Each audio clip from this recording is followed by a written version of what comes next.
తెలంగాణ రాష్ట్ర మాల సంఘాల జేఏసీ, మాల student JAC ఆధ్వర్యంలో 15 నెలలుగా ముఖ్యమంత్రి రేవంత్ రెడ్డి చేసినటువంటి సుప్రీంకోర్టు ఇచ్చినటువంటి గైడ్ లైన్స్ ను తిరస్కరించి ఎస్సీ వర్గీకరణ చేయడం వల్ల ఈ 15 నెలల్లో 14 నోటిఫికేషన్లలో మాల సామాజిక వర్గానికి విద్యారంగంలో, ఉద్యోగ రంగంలో తీవ్రమైన నష్టం జరిగింది. దీన్ని దాదాపు 15 నెలలుగా మొక్కవోని దీక్షతో తెలంగాణ వ్యాప్తంగా మాలల తరపున పోరాటం చేయడంలో తెలంగాణ రాష్ట్ర మాల సంఘాల జేఏసీ ముందు వరుసలో ఉండి సెమినార్లు, సదస్సులు, కాంగ్రెస్ పార్టీలో ఉన్నటువంటి మంత్రివర్గానికి, ఎమ్మెల్యేలకు, ఎంపీలకు, పార్టీ అధ్యక్షుని దృష్టికి మీరు చేసిన సుప్రీంకోర్టు గైడ్ లైన్స్ ను తుంగలో తొక్కి మీరు చేసిన అశాస్త్రీయమైనటువంటి వర్గీకరణ వల్ల ఈ రోజు మాల కమ్యూనిటీ 26 కులాలు రిజర్వేషన్ కోల్పోయిందని చెప్పేసి మేము పోరాటం చేయడం ఫలితంగా ఈ రోజు మాలల తరపున ఓ బహిరంగ సభ ద్వారా మంత్రి అయినటువంటి వివేక్ గారు ఆయన కూడా మళ్ళీ మాల మీటింగ్లకు వస్తూ నేను అవసరమైతే మాలలకు అన్యాయం జరుగుతూ ఉంది, రోస్టర్ విధానాన్ని సవరించాలి, వర్గీకరణ చట్టాన్ని సవరించాలని చెప్పేసి రాజీనామా చేస్తానని చెప్పడాన్ని యావత్ తెలంగాణలో ఉన్నటువంటి మేమందరం కూడా స్వాగతిస్తా ఉన్నాం. ఆయన ఒక్కడే కాదు, కాంగ్రెస్ పార్టీలో ఉన్నటువంటి బట్టి విక్రమార్క గాని, స్పీకర్ ఉన్న ప్రసాద్ కుమార్ గాని, ఎమ్మెల్సీగా ఉన్నటువంటి అద్దంకి దయాకర్ గాని, అదేవిధంగా మాల ఎమ్మెల్యేలు, ఎంపీలు అందరూ రాజీనామా చేస్తే ఈ ప్రభుత్వం పడిపోతుంది, అప్పుడే వర్గీకరణ చట్టాన్ని సవరిస్తారు, అప్పుడే రోస్టర్ విధానం మారుతుందని చెప్పేసి ఇక్కడ నుంచి ఈ మాల ప్రతినిధులకు మేము ఒక హెచ్చరిక చేస్తా ఉన్నాం. ఎందుకంటే కళ్ళకు నీళ్ళు వస్తా ఉన్నాయి. 14 నోటిఫికేషన్లలో మా విద్యార్థులకి, నిరుద్యోగులకి ఒక్క ఉద్యోగం కూడా వస్తలేదు. ఈరోజు ఈడబ్ల్యూఎస్ ఉన్నటువంటి వాళ్ళకు 10% రిజర్వేషన్ ఉంది. 50 లోపు వాళ్ళు 5 రోస్టర్ పాయింట్స్ వస్తా ఉన్నాయి. 50 లోపు బీసీలకు కూడా ఈరోజు 7 రోస్టర్ పాయింట్లు, 7 కాదు 15 రోస్టర్ పాయింట్లు ఉన్నాయి. ఇలా చూసుకుంటూ పోతే ఓపెన్ లో కేటగిరీలో 29 రోస్టర్ పాయింట్లు ఉంటే వాళ్ళకు కూడా 15 ఉద్యోగాలు వస్తా ఉన్నాయి. 50 లోపు మాలలకు ఒకే ఉద్యోగం వస్తా ఉంది. ఇదన్నిటినీ అందరికీ వినతి పత్రాల రూపంలో తీసుకెళ్ళాం. అన్ని రాజకీయ పార్టీల అధ్యక్షులను కలిసాం. వాళ్ళ నుంచి కూడా అయ్యో మీకు ఇంత అన్యాయం జరుగుతుందని చెప్పేసి వాళ్ళు కూడా అని మాట్లాడిన సందర్భాలు ఉన్నాయి.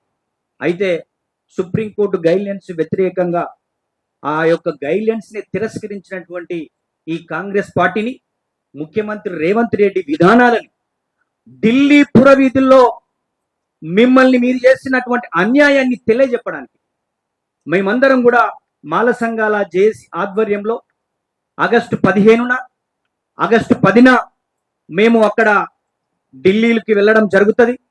ఆ ఢిల్లీలో అన్ని రాజకీయ పార్టీలకు సంబంధించిన అధ్యక్షులను కలవబోతా ఉన్నాం. ముఖ్యంగా ఈ వర్గీకరణ చట్టం రావడానికి కారణమైనటువంటి బీజేపీని కూడా కలవబోతా ఉన్నాం. మీరు చెప్పించిన సుప్రీంకోర్టు గైడ్ లైన్స్ తుంగలో తొక్కింది ఈ కాంగ్రెస్ పార్టీ అని వాళ్ళకి చెప్తాం. కాంగ్రెస్ పార్టీకి సంబంధించిన జాతీయ అధ్యక్షులు మల్లికార్జున్ ఖార్గే గారు, సోనియా గాంధీ గారు, రాహుల్ గాంధీని కూడా కలబోతా ఉన్నాం. ఇది రిజర్వేషన్ల దేశం. ఈ రిజర్వేషన్ల దేశంలో ఎకనామికల్ గా వీకర్ సెక్షన్ అయినటువంటి ఈడబ్ల్యూఎస్ వాళ్ళకి 2% పేదరికం ఉన్నటువంటి వాళ్ళకి 10% రిజర్వేషన్ ఇచ్చారు. మరి ఈ రోజు బీసీలు 52% ఉన్నటువంటి వాళ్ళకి 29% రిజర్వేషన్ అమలవుతా ఉంది. మరి వాళ్ళకి ఎందుకు 52% ఇస్తలేరు? జనాభా ప్రకారము రిజర్వేషన్ ఇస్తే ఈ రోజు దేశంలో 75% నుంచి 80% రిజర్వేషన్ అమలు కావాలి. మరి బీసీలకు వచ్చేంత వరకు ఈడబ్ల్యూఎస్ వాళ్లకు ఒక తీరుగా, ఓన్లీ ఎస్సీలనే జనాభా దామాష ప్రకారం చేయడం వల్ల ఈ రోజు మాల కమ్యూనిటీ 58 కులాలు రిజర్వేషన్ కోల్పోయాయి. ఈ యొక్క ఎస్సీలను కూడా వెనుకబాటు ఆధారంగా మీరు చేసి ఉంటే 59 కులాలలో అత్యంత వెనుకబడ్డటువంటి వాళ్ళని ఒక గ్రూపుగా, మధ్యస్థంగా అభివృద్ధి చెందిన వాళ్ళని ఒక గ్రూపుగా, అత్యంత అభివృద్ధి చెందినటువంటి గ్రూపును ఒక గ్రూపుగా, మీరు అనుకున్నట్టే 3 విభాగాలుగా 3 గ్రూపులు చేసి ఉంటే దళితులందరూ యూనిటీ ఉండేవాళ్ళు, రిజర్వేషన్ పొందనటువంటి వాళ్ళకు కూడా రిజర్వేషన్ వచ్చేది. కానీ మీరు సుప్రీంకోర్టు గైడ్ లైన్స్ ని తిరస్కరించి ఈ కాంగ్రెస్ పార్టీ, ముఖ్యమంత్రి రేవంత్ రెడ్డి చేసినటువంటి ఈ వర్గీకరణ వల్ల ఈరోజు మాల కమ్యూనిటీ 14 నోటిఫికేషన్లు ఇస్తే ఆ నోటిఫికేషన్లలో 1000 పోస్టులుంటే మాకు 28 పోస్టులు వస్తా ఉన్నాయి. 500 పోస్టులుంటే 10 పోస్టులు వస్తా ఉన్నాయి. ఈరోజు 50 పోస్టులుంటే మాలకు ఒక్క ఉద్యోగం రానటువంటి పరిస్థితులకు నెట్టబడ్డారు. దీన్ని ముఖ్యంగా మీడియా మిత్రులకు కానీ, పత్రికలకు కానీ, మిగతా పౌర సమాజం కానీ మేము కొట్లాడుతున్న తీరు మీకు అందరికీ తెలిసిందే. మేము ఈ యొక్క వర్గీకరణని న్యాయబద్ధంగా అందరికీ సమానంగా ఉండే విధంగా ఉండాలని మేము కోరుకున్నాం. కానీ ఈ అశాస్త్రీయమైనటువంటి మాలల మీద కోపంతో రేవంత్ రెడ్డి చేసిన ఈ వర్గీకరణ వల్ల ఈ రోజు రిజర్వేషన్ కోల్పోయింది. కాబట్టి మేమందరం చలో ఢిల్లీ నిర్వహించబోతా ఉన్నాం. తెలంగాణలో ఉన్న మాల ఉద్యోగస్తులారా, ఓ విద్యార్థి నిరుద్యోగులారా, మాల సంఘాలారా, మాల ప్రజలారా, ఈ యొక్క రేవంత్ రెడ్డి ప్రభుత్వాన్ని గద్దె దించితేనే మనకు న్యాయం జరిగే అవకాశం ఉంది. ఈ రేవంత్ రెడ్డి అనేటువంటి వ్యక్తి మాలలకు వ్యతిరేకంగా పనిచేస్తా ఉన్నాడు. ఈ కాంగ్రెస్ పార్టీలో ఉన్న మాల గ్రామ అధ్యక్షుడి నుంచి రాష్ట్ర స్థాయి ఉన్నటువంటి వాళ్ళందరూ కూడా పార్టీలో పనిచేసేటువంటి వాళ్ళు మీ యొక్క అధిష్టానం దగ్గరికి తీసుకువెళ్ళండి. అవసరం అనుకుంటే మీరు రాజీనామా చేయండి, మాకు రిజర్వేషన్ లేకుండా చేసేదని చెప్పేసి ఈరోజు మాలలంతా చర్చించుకోవాలని చెప్పేసి మేము ఇక్కడ నుంచి వారికి విజ్ఞప్తి చేస్తా ఉన్నాం.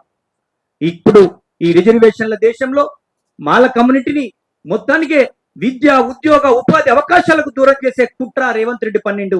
ఆ రేవంత్ రెడ్డి ప్రభుత్వాన్ని, ఈ కాంగ్రెస్ పార్టీని బొంద పెడితేనే మన సామాజిక వర్గానికి న్యాయం జరిగే అవకాశం ఉందని తెలియజెప్పడానికి మేమంతా కూడా వీళ్ళ యొక్క బండారం, వీళ్ళకు అవగాహన రాహిత్యంతో చేసిన విధానాన్ని ఢిల్లీ పురవీధుల్లో, ఢిల్లీలో ఉన్న అధిష్టానానికి, అన్ని పార్టీల దృష్టికి తీసుకెళ్లాలనే ఆలోచనతో మేము ఈ యొక్క అలో మాలా చెలో ఢిల్లీని ఆగస్టు 15 నిర్వహిస్తా ఉన్నాం. దీనికి పెద్ద ఎత్తున మీడియా మిత్రులు, మా సంఘాలు, వివిధ పార్టీలందరూ కూడా మాకు మద్దతు తెలపాలని చెప్పేసి వారందరికీ కూడా విజ్ఞప్తి చేస్తా ఉన్నాం.